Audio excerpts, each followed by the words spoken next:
Hey y'all, thanks for tuning in to Outdoor Indoor Texan. Today I'm going to be showing y'all how to make a delicious and simple hot sauce using green serrano peppers. Serrano peppers are very similar in flavor to jalapenos, but come in much higher on the Scoville index, meaning they're spicier. I like heat, but if you'd rather notch that spice down, you're welcome to sub in jalapeno peppers for a very similar flavor profile. Make sure to read the description below for the entire ingredients and supplies list for this recipe. Once you got everything in front of you, let's get to cooking. Today I'm starting out with 1 pound of green serrano peppers.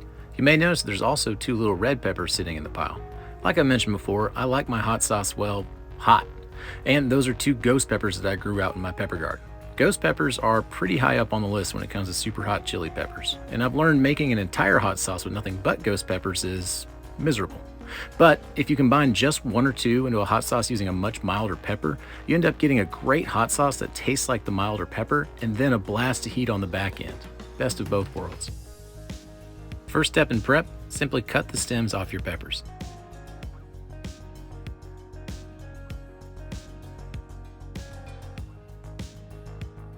Once your stems are removed, place your peppers on a baking pan. We're going to be roasting these peppers in our oven, which breaks down their cell walls and develops more complex flavors. If you have the equipment and time, you can also opt to throw your peppers over an open flame to scorch them, or even smoke them for long periods of time to add that smoked flavor to the flesh. But I promised y'all a simple hot sauce recipe, so we're tossing these into the oven. Add your 4 cloves of garlic to the pan and then cover everything with a nice even coating of olive oil. At the same time, make sure you're preheating your oven to 400 degrees Fahrenheit. Now place the pan in the oven and roast your peppers for 20 minutes.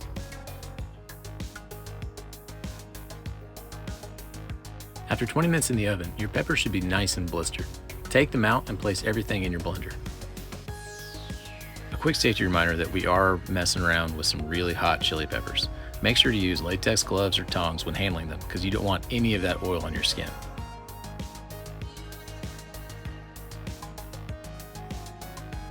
Along with your peppers and garlic, add half a teaspoon of minced ginger and about half a tablespoon of kosher salt.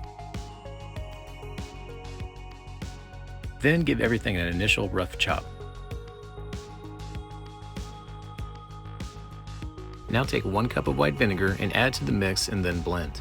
Make sure the blender begins with a lower setting and moves steadily up the buttons to a higher speed.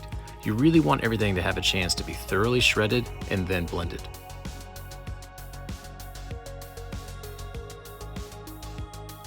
Once everything appears blended smooth, it's time for a taste test. This is hot sauce, so expect it to be hot. But it's also very important to test the overall flavor to make sure there isn't anything missing before we move on.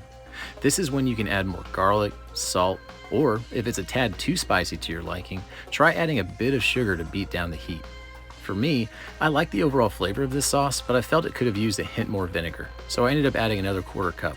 This last round of tweaking though is completely up to your taste. Now before bottling, we're going to filter our sauce. Take a large bowl and place a fine sieve on top. Then, pour your sauce into the sieve and gently press it through using a silicone spatula. You'll end up with a leftover mash of seeds and other solids in the sieve. Make sure and save this mash though, because I actually have a follow-up video coming out that covers how you can take this waste and make a great chili pepper seasoning with a dehydrator or even your oven. With your sauce blended and filtered, we're on to our final step of bottling. I like to use the smaller 5-ounce bottles you can find on Amazon because it parts the sauce out into manageable portions that are also great for gifts. I'm also going to pour a larger amount into the whole hot sauce bottle I had lying around because it's just for me anyways. Basic supplies for bottling would be a small funnel. And if you have a bamboo skewer like this one lying around, I found that it helps keep the funnel from falling off the bottles and it helps the sauce pour smoothly.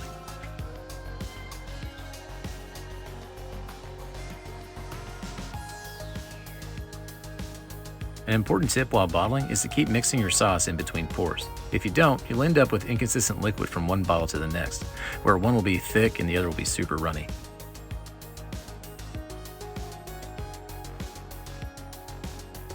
Once you've got your bottles poured, you're done. Now, the best and safest storage for your sauce will always be in the fridge. There is a good amount of vinegar in it, but why risk it? If you keep it in the fridge, it'll stay good for months on end, even though most bottles get emptied well before that. This is an excellent green sauce. Over the years, I've poured this over just about any plate of food in front of me, and it has always added a great little sharp kick. The Serrano, or even if you subbed in jalapenos, both provide a great mild pepper taste that works really well with the garlic, ginger, and sharp vinegar flavors. I hope y'all enjoy this as much as I have. And as promised, this is a simple hot sauce recipe, but it's also a recipe you can build on and tinker with to make your own. As always, thank y'all so much for watching. Let me know in the comments below if you end up trying this recipe and how it turns out for you. I'm always up for questions, talking recipes, and helping others on their journey of discovering new foods. If you like what you see, please like and subscribe to the channel for more great content to come. Alright y'all, take care.